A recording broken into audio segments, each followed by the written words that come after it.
Israel, la Tercera Guerra Mundial, el Armagedón y las profecías del fin del mundo. Mirad que nadie os engañe, esta es la parte quinta. Hoy es mayo 25 del 2024. Padre Santo y Eterno, Señor Dios, Creador del cielo y de la tierra, imploramos tu bendición para adelantar este estudio conforme a tu voluntad. Te damos gracias por la protección que nos das. Gracias porque todo está en tus manos. Gracias porque nos llamas con un propósito en este tiempo para compartir esta información y conforme a tu voluntad que pueda llegar a las personas que tú dispongas. Conforme a tu voluntad, suplicamos tu dirección en el nombre de Cristo Jesús y por la unción del Espíritu Santo. Amén. Bueno, vamos a continuar nuestro estudio de la parte uno. Hemos leído una de las frases más importantes que nos pueden ayudar a entender el rompecabezas mundial. Está en el libro de la Gran Controversia, Elena White, página 249, sobre la historia de los jesuitas, eh, y cómo ellos han estado detrás de los poderes de la tierra, tratando de controlar la historia, tratando de manipular la historia y finalmente es generando caos y desorden para, como dice, estudiaron el arte de adueñarse de la riqueza y del poder para consagrarlos a la destrucción del protestantismo y al restablecimiento de la supremacía papal. Esta es la base de todas las guerras y todas las revoluciones y pues dentro de los estudios también de las sociedades secretas encontramos que los desórdenes, las revoluciones, las convulsiones y trastornos económicos y políticos no pasan por casualidad, son el resultado de una planeación bajo la superficie desconocida para las personas buenas. Hay terrenos, esquemas, trucos e intrigas. Las fuerzas ocultas continúan sus actividades subterráneas hasta que alcanzan un punto de ebullición y luego tiene lugar una explosión en la superficie.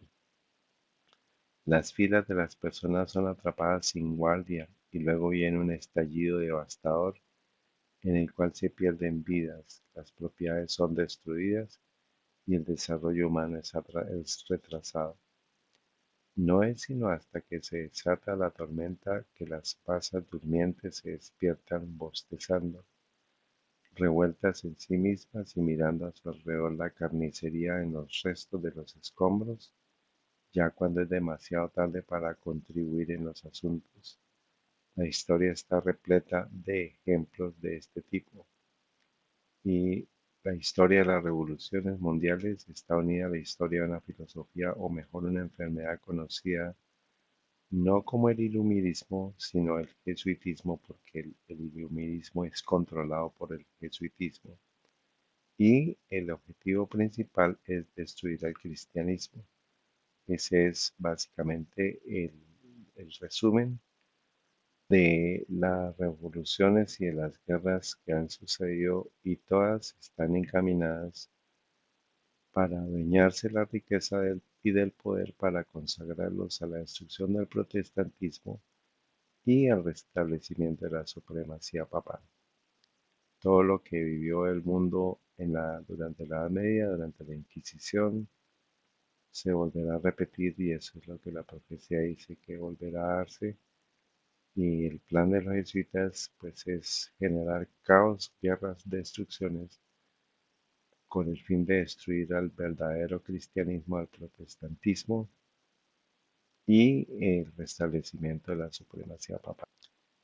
Como resumen, ya vimos la sesión pasada cómo la ideología del sionismo fue la base de la creación del Estado de Israel o era necesaria para la creación del Estado de Israel, porque acordémonos que estamos buscando, entendiendo los impactos de la interpretación del anticristo como un individuo de los jesuitas que se denomina esa interpretación futurista, con un templo literal en Israel, el restablecimiento, la reconstrucción del templo en Israel, eh, pero pues antes de ese templo se necesita un Estado. Antes del Estado se necesita el reconocimiento internacional y para que haya reconocimiento internacional se necesita un territorio y un pueblo. Y apenas para 1948 se dio ese reconocimiento internacional. Entonces, la ideología sionista fue desarrollada, fue eh, construida a partir de lo que fue la Revolución Francesa, eso lo vimos en la sesión pasada. La Revolución Francesa fue de 1789 a 1999 y parte de la síntesis, acordémonos de la tesis, la antítesis y la síntesis, fue la abolición de la monarquía francesa, el ateísmo, el iluminismo y todos los ismos, incluido el sionismo. Y Napoleón Bonaparte jugó un papel muy importante. Entonces, la pregunta que nos quedó fue, bueno, ¿y cómo se dio el territorio? Eso es lo que vamos a estudiar en esta sesión. Entonces, acordémonos que esta es la estructura básica de todas las revoluciones, basada en la dialéctica hegeliana y de Kant, pero que en sí es una dialéctica jesuita. Hay unos movimientos dirigidos que son creados que es la tesis, que son dos movimientos contrarios. La, en este caso de la Revolución Francesa fue la monarquía francesa y los jacobinos. Y la antítesis, pues es ponerlos a pelear y eso dio como resultado la Revolución Francesa y la síntesis es lo que acabamos de ver. Entonces aquí solamente vamos a ver que solamente cambiamos el lugar y la fecha y el resto de cosas solamente van a cambiar los nombres y el resto de la estructura se mantiene. Acordémonos que esto es la dialéctica jesuita buscando guerras y revoluciones para adueñarse de las riquezas de las naciones y para devolverle la supremacía papal. Y cada guerra pues genera contrarios, genera eh, los dos bandos. Ambos bandos necesitan pertrechos, necesitan armas, necesitan alimentación, necesitan gente, necesitan eh, el arsenal de guerra y eso es un costo. Ese costo lo asumen las naciones y lo asumen los bandos, pero eso finalmente se traduce en impuestos y esa es básicamente la forma en la cual se enriquecen los financiadores y finalmente los jesuitas son los que están acrecentando ese poder a nivel mundial. Entonces vamos a ver que solamente cambiando la fecha y el lugar, vamos a mirar aquí un resumen de las guerras y las revoluciones eh, que se han dado a partir de la Revolución Francesa. Pueden faltar algunas, pero básicamente vamos a hablar de algunas pues, que tienen que ver con nuestro tema de interés y de estudio. Entonces, miremos aquí, Italia, la revolución en Italia. Ustedes ven que solamente cambia los nombres de los personajes y la fecha y el lugar. Entonces, en Italia se da la revolución en 1820, está la Casa de Saboya y está el nacionalismo italiano. Esa es la tesis. La antítesis, hay una pelea entre Víctor Manuel I y los carbonarios se da la Revolución Italiana, cuya síntesis es la unificación de Italia, que se dio hasta 1870, y la fundación del rito supremo grado 33 de la masonería, que es la que ha establecido el- la frase orden después del caos. Y pues aquí es importante recordar que el grado 33 de la masonería son los que han estado detrás organizando todas las revoluciones, pero recordemos que por encima de ellos están los jesuitas. Entonces, la fachada son las sociedades secretas, eh, y pues los que finalmente nunca aparecen pues son los jesuitas. Bueno, vamos a mirar ahora la revolución rusa, la revolución bolchevique 1917. Tenemos a los movimientos creados, la monarquía rusa y los bolcheviques. La antítesis pues fue la pelea que hubo y el destronamiento de la monarquía rusa por parte de los bolcheviques. Se da la revolución rusa y la síntesis fue el establecimiento del socialismo, el comunismo, el ateísmo, la liberación femenina, que es la base de la liberación gay, pues, que es la Biblia la denomina como la sodomía, y la persecución a cristianos. Hubo unas eh, matanzas de cristianos, se calcula en millones de personas que no están registradas en la historia durante todo el establecimiento del comunismo. Eso es parte de los registros que están anotados en el cielo, y todas esas guerras y revoluciones, pues los responsables han sido los jesuitas. Y también se dio el fortalecimiento del movimiento revolucionario mundial, que siempre ha ostentado la bandera roja. Hay símbolos como el martillo, la hoz, la estrella de 5 puntas, y pues detrás están pues también organizadas por las sociedades secretas, como lo hemos visto.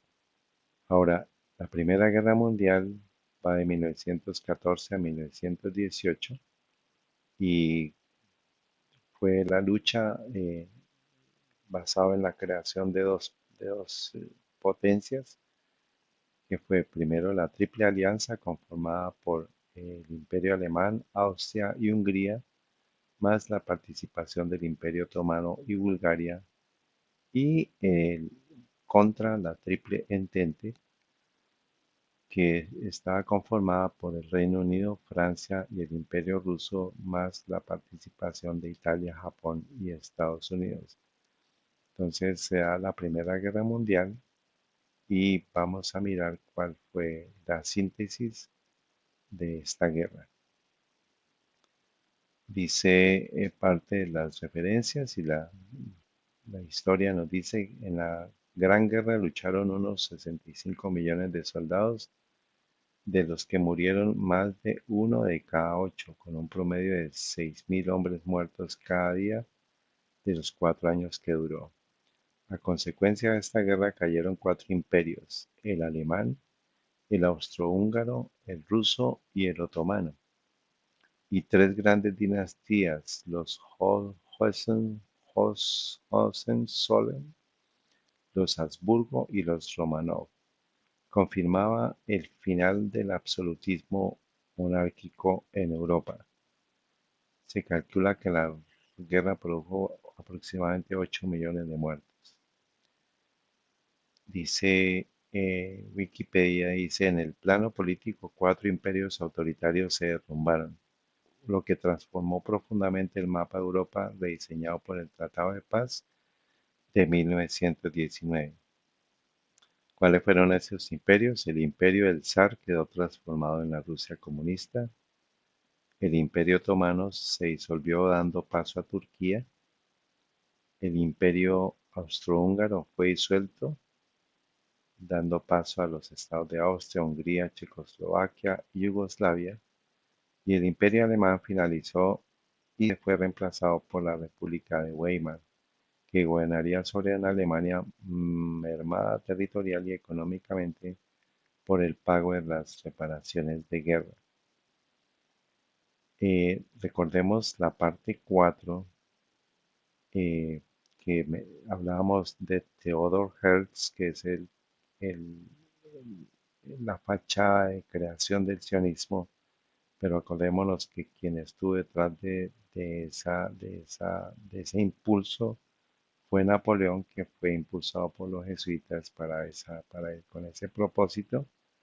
Él pertenecía a las sociedades secretas y dice, aunque a Theodor Herzl no le fue dado cosechar los frutos de su trabajo, sentó las bases sobre las que se construirían los líderes sionistas subsiguientes en años posteriores. Por eso se, por eso se le ha llamado con razón el arquitecto de la Declaración Balfour. Y pues no menciona aquí el tema de Napoleón sobre la participación de él en el establecimiento de la nación judía. Dice, el intento de Bonaparte de restaurar al pueblo judío también ha desempeñado un papel real en la fundación del Hogar Nacional Judío que surgió de la Primera Guerra Mundial. Entonces, parte de la síntesis de la Primera Guerra Mundial fue la fundación del Hogar Nacional Judío, el primer reconocimiento internacional del reclamo de Israel de su restauración en el suelo de Tierra Santa. Entonces, vamos a mirar un poquito en detalle el tema de la, de la declaración Balfour, pero detrás de eso recordemos que fue Napoleón. O sea, lo presenta un judío, o el arquitecto es un judío, pero el verdadero fundador es Napoleón por medio de las sociedades secretas, por medio de los jesuitas, y aquí dice, surgió de la Primera Guerra Mundial, la fundación del Hogar Nacional Judío.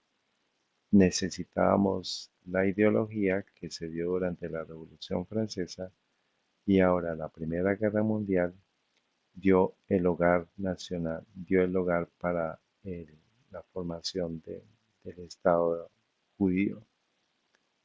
Aquí miremos, dice la Declaración Balfour, 2 de noviembre de 1917, declaración de apoyo británico para el establecimiento en Palestina de un hogar nacional para el pueblo judío. Esa es, dice, eh, aunque el significado preciso de la correspondencia ha sido cuestionado, sus declaraciones fueron en general contradictorias con el acuerdo Sykes-Picot, una convención secreta entre Gran Bretaña y Francia. Entonces vamos a mirar la declaración Balfour y vamos a mirar el acuerdo Sykes-Picot, que fue un acuerdo secreto. Y bueno, pues vamos a mirar cuál fue el tema secreto y por qué se dio ese acuerdo. La Declaración Balfour, fechada el 2 de noviembre de 1917, fue una manifestación formal pública del gobierno británico durante la Primera Guerra Mundial para anunciar su apoyo al establecimiento de un hogar nacional para el pueblo judío en la región de Palestina, que en ese entonces formaba parte del Imperio Otomano. La declaración fue incluida en una carta firmada por el ministro de Relaciones Exteriores británico, Arthur James Balfour, y dirigida al barón Lionel Walter Rothschild, un líder de la comunidad judía en Gran Bretaña, para su transmisión a la Federación Sionista de Gran Bretaña e Irlanda, y el texto fue publicado en la prensa el 9 de noviembre de 1917. Recordemos que finalmente el fundador del sionismo pues es Napoleón Bonaparte, eh, el impulsador, el que dio las bases para la fundación del sionismo fue Napoleón Bonaparte, lo vimos la presentación pasada, y pues los Rothschild, la casa judía de los Rothschild, de los banqueros del Vaticano, como lo vimos en las presentaciones anteriores, fueron los que modelaron la Revolución Francesa y ahora estamos en la Primera Guerra Mundial, está involucrado el gobierno británico y el ministro de Relaciones Exteriores, Balfour, dirige esa carta a Lionel Walter Rothschild. Dice el secretario de gabinete Mark Sykes, inició conversaciones formales con el liderazgo sionista el 7 de febrero de 1917. Recordemos que esa es parte del acuerdo secreto entre Francia e Inglaterra y Mark Sykes estuvo involucrado y el sionismo estuvo involucrado.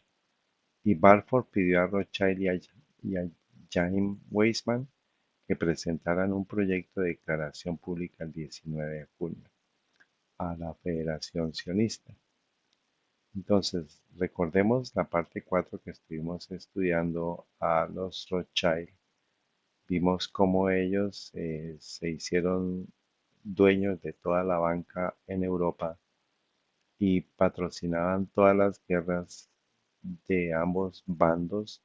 Por ejemplo, durante la guerra entre Francia e Inglaterra, pues la banca inglesa financió al Estado inglés y la banca francesa financió al Estado francés, pero pues todos ellos hacen parte de los Rothschild y ellos son pues los testaferros del Vaticano. Finalmente son instrumentos de los jesuitas. Y veíamos, les dije a ustedes que con Jacob Rothschild íbamos a continuar la historia, pero vamos a mirar quién es Leonel Walter Rothschild, de dónde viene. Entonces vamos a estudiar un poquito la genealogía y vamos a mirar que el que firma esa declaración viene por parte de Nathaniel, que vivió de 1840 hasta 1915. Y todos ellos, pues los Rothschild, leíamos que son los dueños de Europa y del mundo también. En la serie de los mercaderes de la tierra estudiamos cómo ellos transfieren también toda su estructura a la banca americana y ellos controlan finalmente el mundo entero a nivel financiero.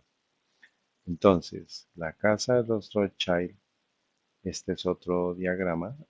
Aquí encontramos a Lord Nathan o Nathaniel Mayer, que es el que les resalté anteriormente. Él nació en 1840-1915. Él se casa con Emma y tiene a Lord Lionel Walter Rothschild, que es el que está recibiendo la carta por parte del ministro de Exteriores Balfour. Él es el que recibe la carta y él es el que está comisionado para llevarla a la Federación Sionista en 1917.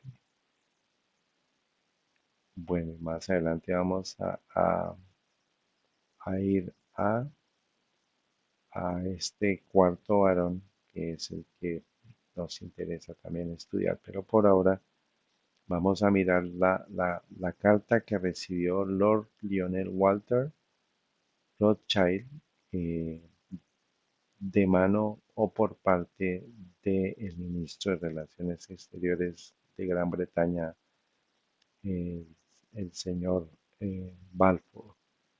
Y esta es la carta fechada en noviembre 2 de 1917. Dice lo siguiente, ya traducida, dice Oficina del Exterior, noviembre 2 de 1917. Querido Lord Rothschild, o sea, se la dirige esa a Lionel Walter Rothschild.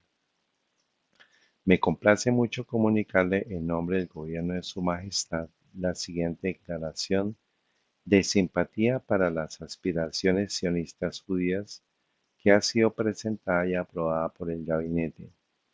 el gobierno de Su Majestad ve con buenos ojos el establecimiento en Palestina de un hogar nacional para el pueblo judío y hará todo lo posible para facilitar el logro de este objetivo, quedando claramente entendido que no se hará nada que pueda perjudicar la vida civil y religiosa, los derechos de las comunidades no judías existentes en Palestina o los derechos y el estatus político que disfrutan los judíos en cualquier otro país.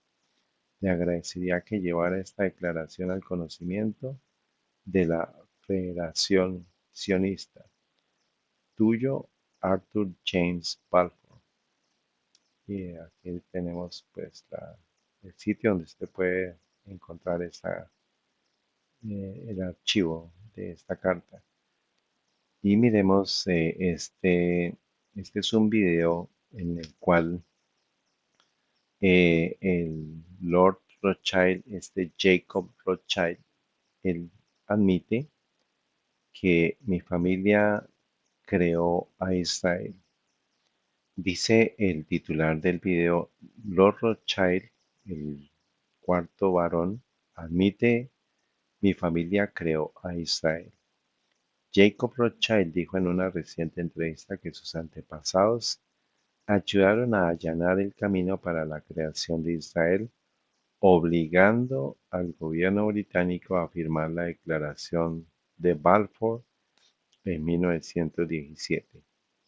Y en este video, que ustedes pueden encontrar en esta dirección, dice la Declaración Balfour, refiriéndose a la Declaración Balfour, es uno de los momentos más extraordinarios de la historia del pueblo judío. Dice, creo que tomó 3000 años para llegar a esto. Eso está en el minuto 3 al minuto 3:20. Eh, y este es el famoso personaje de la serie de Los Simpson, que es el banquero que aparece en las series.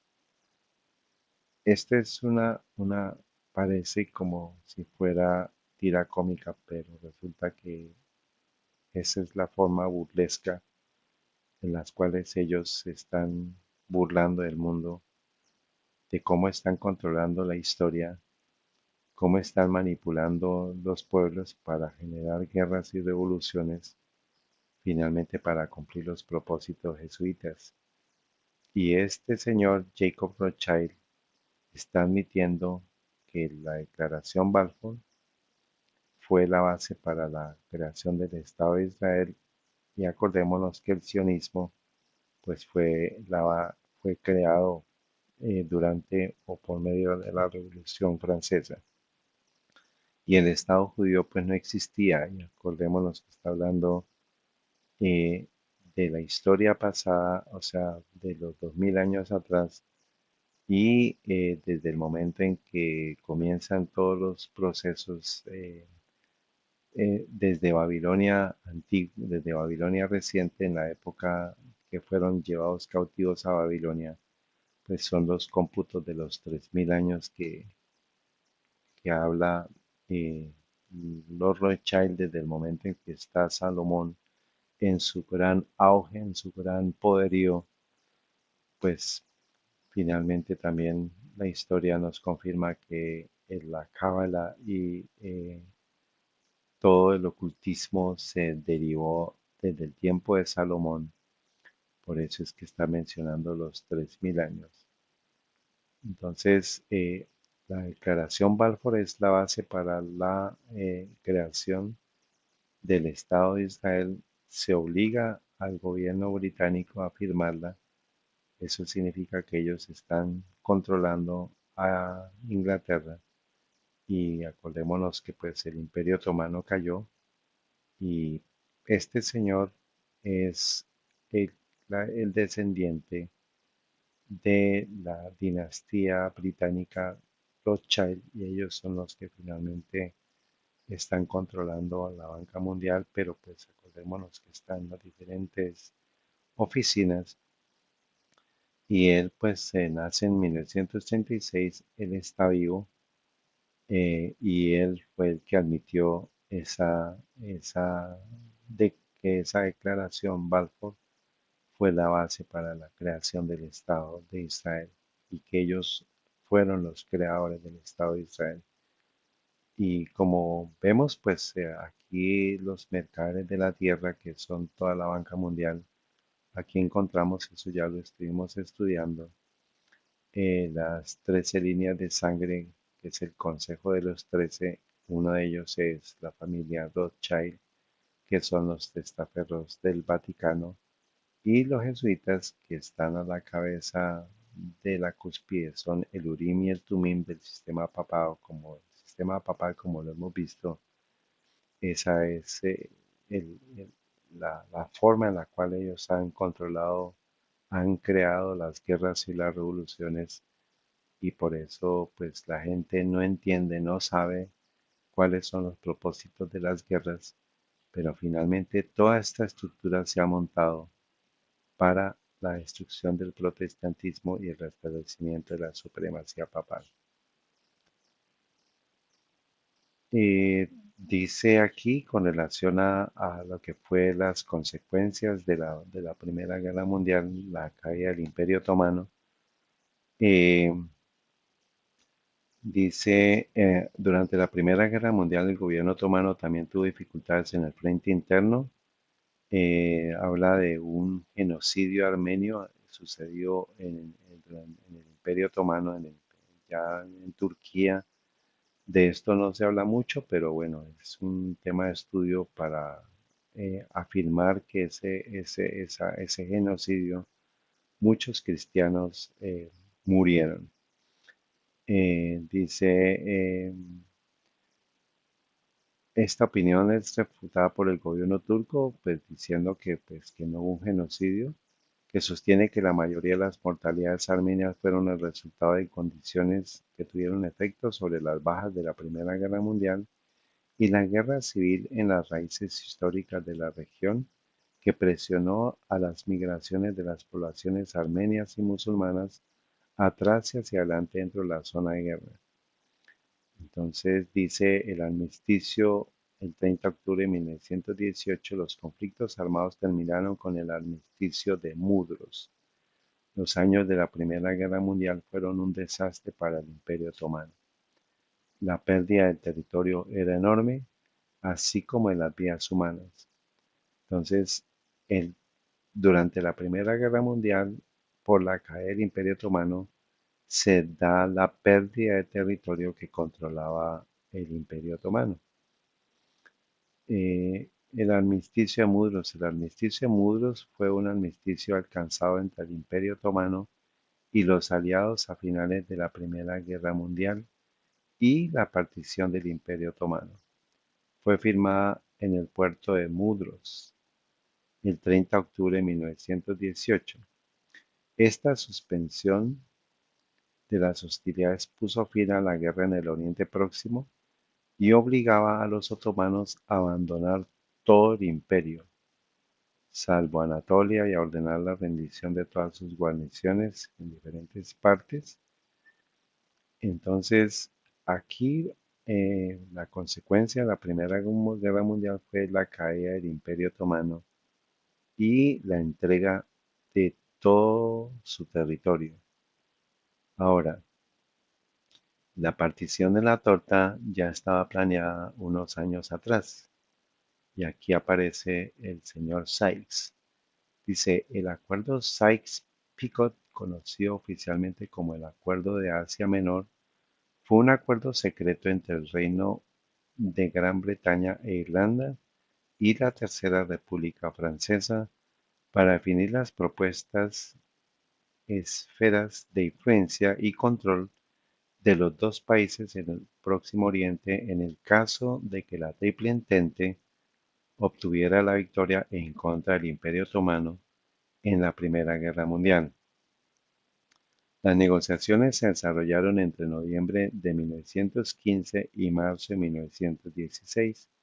Se firmó el acuerdo el 16 de mayo de 1916 y fue expuesto al público el 23 de noviembre de 1917 y por el diario británico The Manchester Guardian el 26 de noviembre de 1917. Entonces, fue un acuerdo secreto.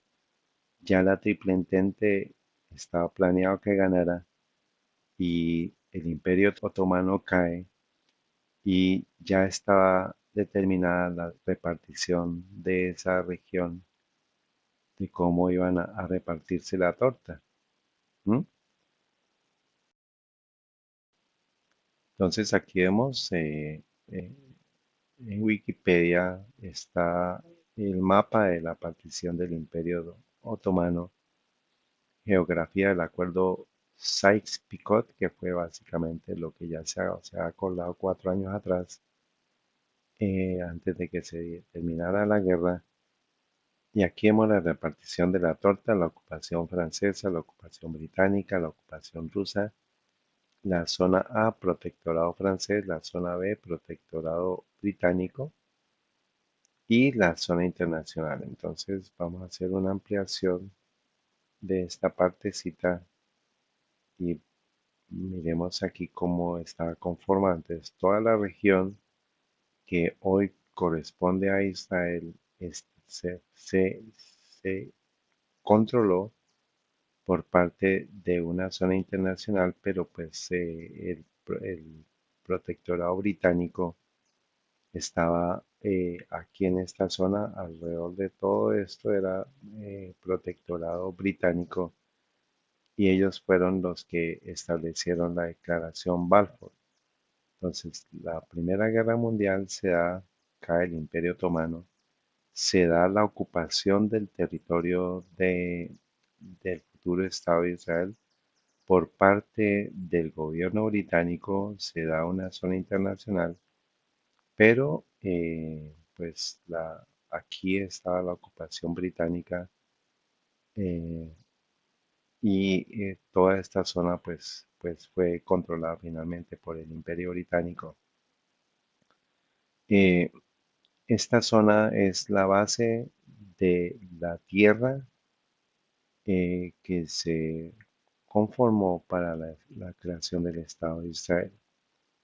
Entonces, esto pues, si nosotros leemos cuidadosamente en Wikipedia, podemos encontrar que la Primera Guerra Mundial fue la base para la creación de la nación, el territorio de la nación del Estado de Israel. Repasemos que el sionismo dio la ideología a partir de la Revolución Francesa. La Primera Guerra Mundial da el territorio para el futuro Estado de Israel. El Estado de Israel identifica sus raíces con la antigua tierra de Israel, un concepto central para el judaísmo desde hace más de 3000 años. Acordémonos lo que dijo Jacob Rothschild. Después de la Primera Guerra Mundial y durante la partición del Imperio Otomano, la Sociedad de Naciones aprobó el mandato británico de Palestina con la intención de crear un hogar nacional para el pueblo judío. Y ya pues para 1947 pues las Naciones Unidas aprobaron la partición de Palestina y dos estados, pero pues eso lo vamos a mirar más adelante. Pero la Primera Guerra Mundial dio el territorio para la conformación del futuro Estado de Israel. Otra síntesis de la Primera Guerra Mundial, entonces relacionada con el protestantismo, acordémonos que todas las guerras y las revoluciones han sido diseñadas para destruir el protestantismo y el restablecimiento de la supremacía papal. Este libro se llama La verdad suprimida sobre el asesinato de Abraham Lincoln. El autor es Borky McCarthy, escrita en 1922. Dice, la gran idea de democracia enseñada por Jesucristo cuando proclamó la igualdad espiritual de todos los hombres siempre ha sido odiada y temida por el sistema jesuita y convertía en el blanco de su veneno, a pesar de todas sus protestas contra el cristianismo. La idea de la igualdad espiritual lógica e inevitable conduce a la igualdad social que ha sido hecha práctica por los gobiernos populares. La idea central del gobierno popular es el consentimiento de los gobernados. La primera libertad social fue resultado de la Reforma Protestante dirigida por el pequeño alemán monje Martín Lutero en 1917. Este fue un pecado imperdonable. Este fue el golpe mortal al papado. La Alemania protestante, la Inglaterra protestante y por supuesto los Estados Unidos protestantes han estado desde el principio marcados por ellos, o sea, por los jesuitas, para su destrucción. La ex católica Italia y la ex católica Francia son los siguientes en esta política de dominio o ruina. Y aquí pues no había llegado apenas estaba pasando la Primera Guerra Mundial. La Segunda Guerra Mundial fue la devastación para Francia, para Italia. En Dinamarca protestante, Suecia y Holanda, el mismo proceso de trabajar desde dentro se está llevando a cabo como en este país y en Canadá. Y todos ellos fueron afectados durante la Segunda Guerra Mundial. Las semillas del odio entre Alemania e Inglaterra fueron plantadas en estos dos gloriosos países protestantes por los jesuitas para que pudieran desarrollarse a tiempo para bloquear la celebración de la Reforma Protestante en su 400 aniversario. Entonces, acordémonos que Lutero estableció las bases de la Reforma Protestante. Él fue el primero en protestar públicamente con sus 95 tesis en la iglesia de Wittenberg y en 1517 ahora los protestantes iban a celebrar los 400 años de la Reforma Protestante, o sea, en 1917, un evento que fue planeado para superar cualquier cosa del tipo que el mundo hubiera visto alguna vez. Una celebración que había establecido el protestantismo 50 años antes, o sea, ¿en qué época?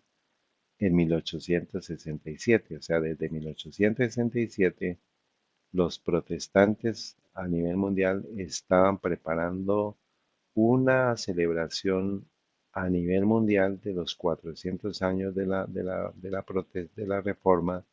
¿Y qué hicieron los jesuitas? Dice, los jesuitas, previendo esto, escenificaron la guerra mundial que la desvió por completo. Entonces, son multipropósitos las guerras y pues ya vimos las bases para el territorio del Estado de Israel y la disolución de esta celebración del 400 aniversario. Entonces, pues la escenificación de la guerra se dio en 1914 a 1918. Y pues el mundo en guerra, nada podían hacer para el tema de la celebración del 400 aniversario.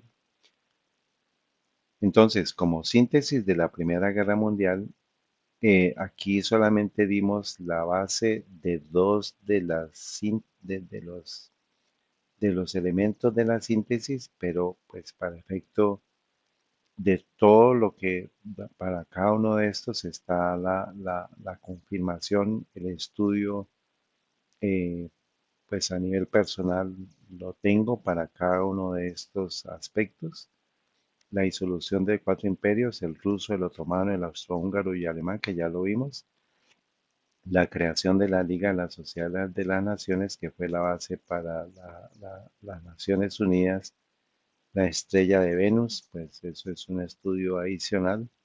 La creación de un culto internacional no cristiano, la fusión de recursos y desarrollo de finanzas internacionales, el control comercial, la creación del Instituto Real de Asuntos Internacionales, que es la base para The Chatham House, para Europa con sede en Inglaterra, que son las sociedades secretas orquestando todos los grupos de pensamiento.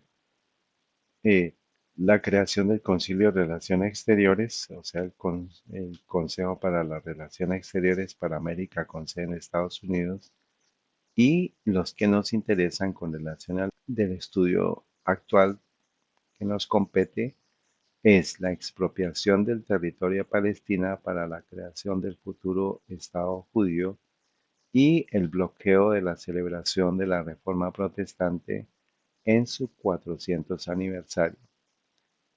Y pues esto es la base del pensamiento jesuita, orden después del caos. Entonces, nuestra pregunta era cómo se obtuvo el territorio de 1914 a 1918, la Primera Guerra Mundial dio la base para el territorio del Estado de Israel. Esto es diseño del futurismo de los jesuitas para hacerle creer al mundo que el anticristo es un individuo, sabiendo que el anticristo es el sistema papal. Y por ahora llevamos la Revolución Francesa con la ideología sionista y la Primera Guerra Mundial dio la base para la expropiación del territorio de Palestina para la creación del futuro Estado de Israel. Ahora la pregunta es, ¿cómo se obtuvo el pueblo? ¿Mm? También hemos repasado con relación a lo que nos dice la geografía y la información de territorio y de población. Ya nosotros vimos cómo se obtuvieron los 20.300 kilómetros cuadrados del territorio por medio de la Primera Guerra Mundial. Ahora la pregunta, ¿de dónde salieron los 7 millones de judíos que conforman la comunidad del Estado de Israel? Ahora, antes de responder a esta pregunta, vamos a hacernos otras preguntas. La primera es, ¿qué se entiende por la palabra judío? ¿Y qué se debería entender por la palabra judío? Son dos preguntas que pues tenemos que resolverlas antes de mirar la historia de la formación del pueblo judío. ¿Qué significa la palabra judío? Bueno, aquí tenemos el mapa de la conformación geográfica de Israel, del antiguo Israel, en tiempos de las 12 tribus de Israel, en tiempos de Josué. Está la ubicación con quienes estaban bajo el dominio de Jerusalén. Era Judá.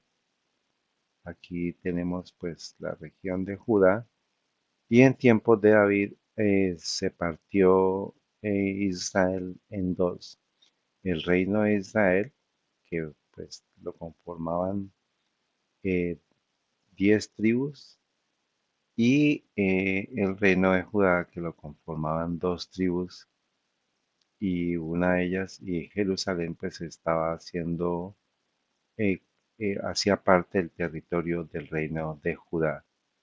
Entonces, en tiempo de Josué está Judá, la tribu de Judá, en la posesión de la parte de Israel, y en el tiempo de David está el reino de Judá tomando control sobre Jerusalén.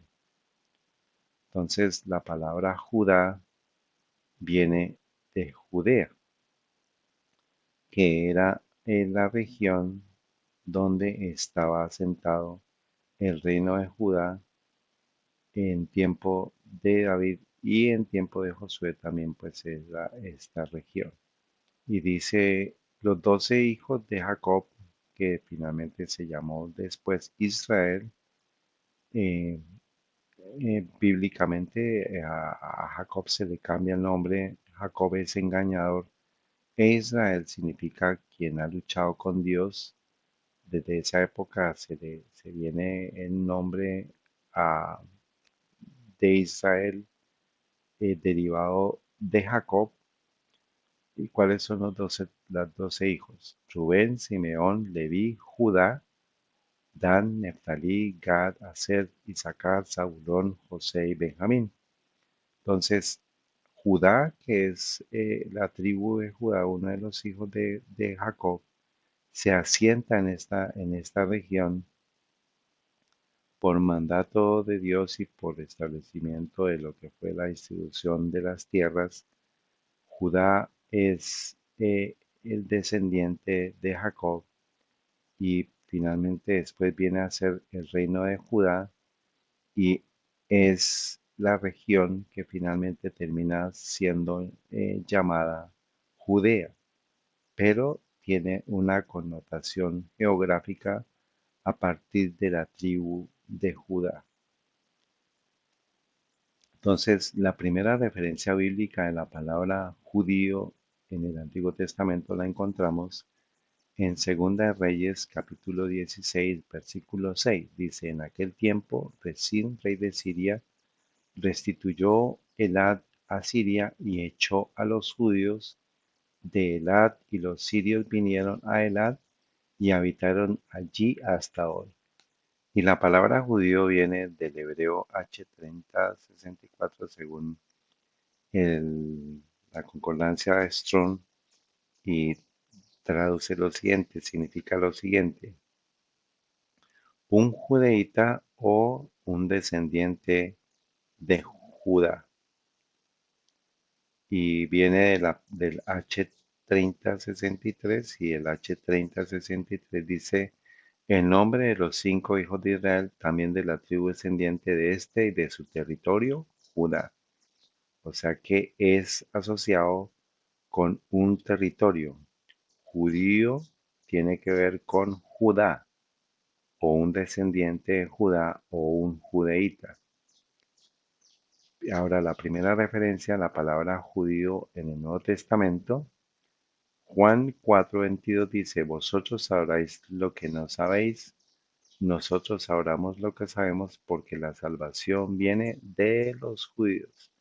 Aquí este pasaje se ha malinterpretado mucho,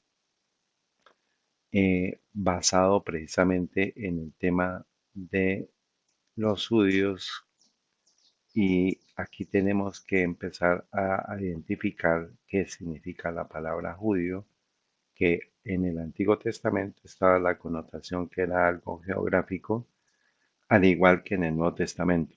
Está hablando nuestro Señor Jesucristo con la samaritana, y viene el tema de que la salvación venía de los judíos porque Jesús provenía de la tribu de Judá y Él es el Salvador. Por eso es que Jesús le dice, la salvación viene de los judíos, o viene a través de los judíos, porque pues Él es judío, Él nació en Judá y Él es del linaje de Judá. Y la concordancia Strong, el número para la palabra, el judío, la palabra judío viene del griego 2453, dice en el sentido de 2455 como un país, o sea, judeano.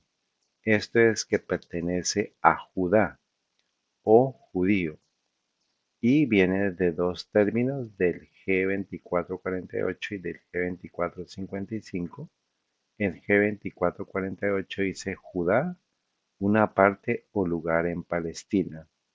Y el G2455 viene Judá, el nombre de los israelitas, también la posteridad de uno de ellos y su región. No se habla de religión, se habla de lugar de asentamiento, de la parte o lugar en Palestina, o de la ubicación donde se asentó la tribu de Judá, que tiene que ver con territorio, la región. ¿Mm? Dice Juan 19:19, y escribió también Pilato un título que puso sobre la cruz, y el escrito era: Jesús de Nazaret, Rey de los judíos. Entonces el numeral en la palabra judío en el griego es G2453, que es la misma que aparece cuando nuestro Señor Jesús habla con la samaritana, G2453. Entonces, mm, eh, Poncio Pilato estaba haciendo alusión a el rey de los judíos a nivel de ubicación geográfica. Un rey gobierna una nación, gobierna un territorio, y no gobierna una religión. El rey civil gobierna un territorio. Ahora sigamos mirando la historia. Ahora miremos este mapa que es en tiempos de Jesús, cómo aparecen los nombres de esa región. Aquí está Jerusalén y está la provincia o la región de Judea. Está Samaria, Fenicia, Galilea, Perea, Moab, Decápolis, y toda esta región era la Palestina, se conocía como Palestina. Todo esto era controlado por el Imperio Romano. Y ya, pues este relato está especificado, está siendo ubicado por parte de Lucas en el tiempo en el cual nuestro Señor Jesús es bautizado. Aparece el emperador Tiberio César siendo gobernador de Judea, Poncio Pilato y Herodes tetrarca de Galilea y su hermano Felipe tetrarca de Iturea y de la provincia Traconite y Licinias tetrarca de Abilinia. Entonces, aquí vemos que la palabra Judá, que era la región donde estaba Poncio Pilato, es la misma para Judea. Entonces, aquí se asentó la tribu de Judá desde el tiempo de Josué, acordémonos, y en tiempo de David se asentó el reino de Judá, fue el reino de Judá. En tiempo de Jesús ya estamos, esta región se llama Judea, que es proveniente de la tribu de Judá. Ahora entonces la pregunta que tenemos que hacer es, ¿el nombre Judá o Judea es de qué tipo? ¿Es geográfico o es religioso? Y pues la respuesta obvia pues es geográfico, porque es con base en la ubicación del territorio de Judea o de Judá. No hay nada religioso, porque toda esta región pues era de la descendencia de Abraham. Todas estas pues fueron las 12 tribus. Todas estas pues es una región de distribución de las 12 tribus de Israel. Israel es el hijo de Abraham y que es Jacob. Y Jacob tiene 12 hijos y uno de ellos es Judá. Y Judá se asentó en esta región. Entonces el tema es el nombre de Judá o Judea es de origen geográfico, es una connotación, es un gentilicio que tiene que ver con ubicación geográfica. Lucas 20:22 dice, ¿nos es lícito dar tributo a César? No. Pero él entendiendo la malicia de ellos, hablando de Jesús, les dijo, ¿por qué me tentáis? Mostradme una moneda. ¿De quién tiene la imagen y la inscripción? Y y respondiendo dijeron, de César. Entonces Jesús les dijo, pues dad a César lo que es de César y a Dios lo que es de. Entonces aquí hagamos una pregunta. ¿El título César se refiere a qué tipo de denominación? ¿A un poder civil o un poder religioso? Pues, ¿cuál es la respuesta? Pues es un poder civil. No hay nada que tenga que ver con un poder religioso, porque se está hablando, César es un gobernador, es un emperador y él gobierna es territorio. Él, pues, para esa época también estaba la connotación que a él lo consideraban como un dios, pero básicamente el imperio romano era determinado por el dominio de territorio que tenía y pues finalmente es un poder civil. Juan 19:15, pero ellos dieron voces y dijeron, fuera, fuera, crucifícale. Y Pilato les dijo, a vuestro rey he de crucificar. Y los principales sacerdotes respondieron, no tenemos rey sino a César. Entonces, rey, connotación civil, está Jesús, está Poncio Pilato diciendo, a vuestro rey he de crucificar. Y los principales sacerdotes respondieron, no tenemos rey sino a César. Entonces, el rey civil es César para el pueblo eh, eh, de la ubicación. El pueblo que estaba allá en ese momento es Judá, son judeanos, son habitantes de Judea no aceptaron que Jesús se proclamara rey de ellos, sino dijeron, tenemos rey como César. La pregunta es, ¿el título rey se refiere a qué tipo de poder? ¿Un poder civil o un poder religioso? Entonces, si César en Lucas 20:22 está estableciendo que es una autoridad civil, pues los judíos, los fariseos, estaban negando que Jesús fuera rey de ellos como un poder civil porque no existía el tema religioso. O sea, entonces la connotación de rey es una connotación civil, no religiosa. Así como el título César es para un poder civil, al rey que estaban queriendo ellos rechazar, pues tenía una connotación también, un poder civil. O sea, el rechazo fue por la posición de rey de un territorio. Juan 19:20, y muchos de los judíos leyeron este título porque el lugar donde Jesús fue crucificado estaba cerca de la ciudad, o sea, de la ciudad de Jerusalén, que estaba en Judea.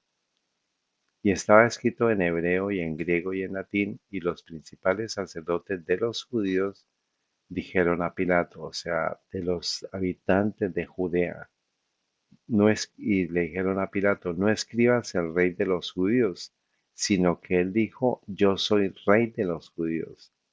Y Pilato respondió, lo que he escrito, he escrito. Entonces, ¿qué tipo de reclamo hubo por parte de los líderes religiosos sobre las pretensiones de Cristo? Que Cristo estaba haciendo una asunción de un rey a nivel político o un rey a nivel religioso o una pretensión religiosa. Pues claramente era una pretensión política porque está hablando del rey. Pilato escribió, Jesús el rey de los judíos, y ellos dijeron, no, no, es que escribas es que él se hacía pasar, él dije, yo soy rey de los judíos, pero Pilato les dijo, ya lo que escrito está. Entonces el tema no era a nivel de religión, sino era a nivel de un reclamo de autoridad civil por parte de Jesús hacia ellos, que supuestamente Jesús estaba queriendo establecerse como rey de los judíos, de los judeanos, no como un tema religioso, sino como un tema político. ¿Existe alguna referencia bíblica del término judío aplicado a una religión? No o sí, la respuesta es no.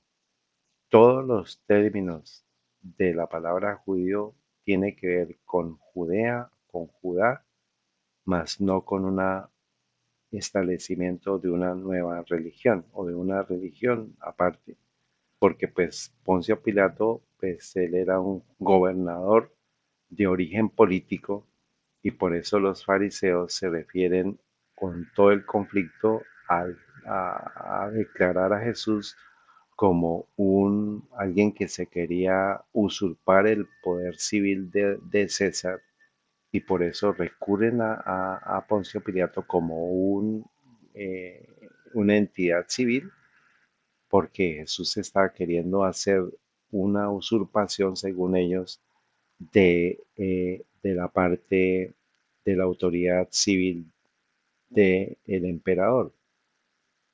Entonces, cuando la Biblia habla de judío, se refiere es a un tema de ubicación geográfica, no religiosa. Mateo 1:1, el libro de las generaciones de Jesucristo, hijo de David, hijo de Abraham. Abraham engendró a Isaac, Isaac engendró a Jacob, y Jacob engendró a Judá y a sus hermanos. Entonces, todas las referencias de Judá, Judea, judío, tienen una connotación de ubicación geográfica. Éxodo 3:15, y además dijo Dios a Moisés, así dirás a los hijos de Israel, Jehová el Dios de vuestros padres, el Dios de Abraham, el Dios de Isaac y Dios de Jacob, me ha enviado a vosotros. Este es mi nombre para siempre, este es mi memorial para todas las generaciones. Está hablando de genealogías basados en la descendencia de Abraham, y Jacob engendró a Judá. Ahora la pregunta es, ¿Jehová, el Dios de la Biblia, es Dios de quién? ¿De Abraham, Dios de Isaac, Dios de Jacob, Dios de Judá? ¿O es el Dios de los judíos?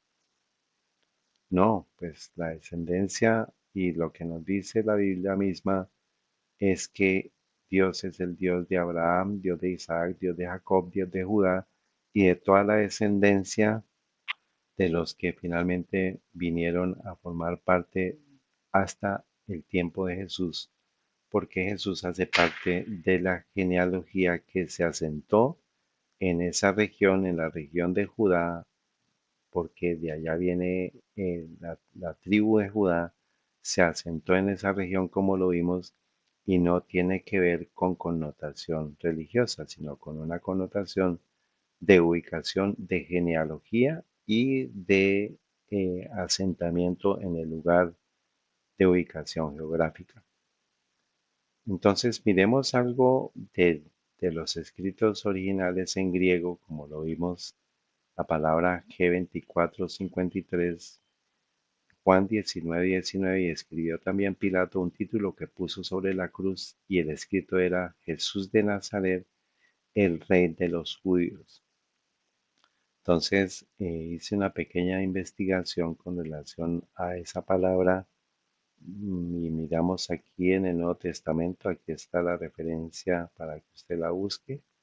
Este es el Nuevo Testamento en el griego original de 1882. Con relación a este texto de Juan 19:19, encontramos lo siguiente. Y un poco ampliado, dice lo siguiente en griego. Esta parte que es la que nos interesa, el título Jesús de Nazaret, Rey de los Judíos, ¿qué significa? Entonces, aquí está esta frase en griego, que pues no sabemos griego, no lo podemos leer, pero la traducción es la siguiente. Iesus Nazareus Basileus Judaeorum. Esto es lo que está. Jesús de Nazaret, Rey de los Judíos. En griego es Iesus Nazareus Basileus Judaeorum, que traduce Jesús Nazareno, Rey de los Judeanos. Entonces, en toda la connotación bíblica donde usted encuentre judío, usted tiene que ubicarse directamente a la región de Judea como gentilicio, como ubicación geográfica, no como eh, connotación religiosa. Entonces es el, la verdadera, la correcta traducción es Jesús Nazareno, el Rey de los Judeanos. Entonces, como parte del ejercicio mental, cada vez que usted lea un texto bíblico asociado con judío, usted recuerde que es un proveniente de la región de Judea, de Judá, o sea que es un judeano como un gentilicio. Judeano pues es habitante de Judea.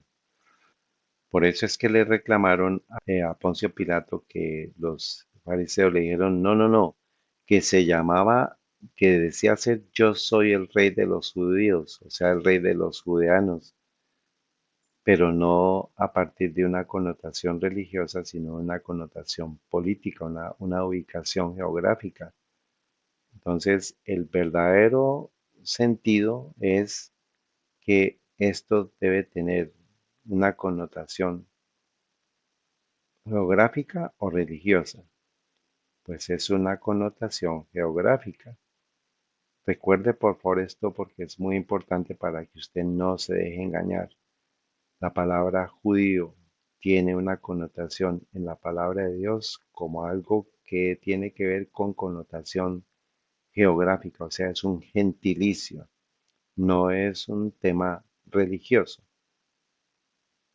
Ahora, si en tiempos bíblicos del Antiguo Testamento y del Nuevo Testamento la palabra judío tenía una connotación geográfica, ¿en qué momento comenzó a tener una connotación religiosa?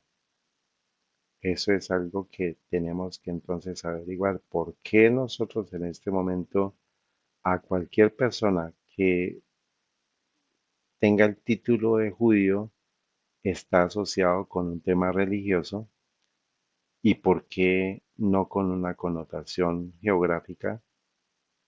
Esta pregunta tenemos que hacerla y esta historia continuará. Padre Santo y Eterno, Creador del cielo y de la tierra, te damos gracias por haber concluido la parte de este estudio. Conforme a tu voluntad, imploramos que nos acompañes en seguir estudiando y ayúdanos en este tiempo a que todo lo que presentemos sea conforme a tu voluntad, para preparación, para que no seamos engañados por el enemigo y conforme a tu voluntad seamos protegidos.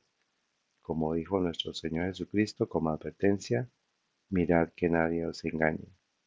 En el nombre de Cristo Jesús y por la unción del Espíritu Santo oramos. Amén.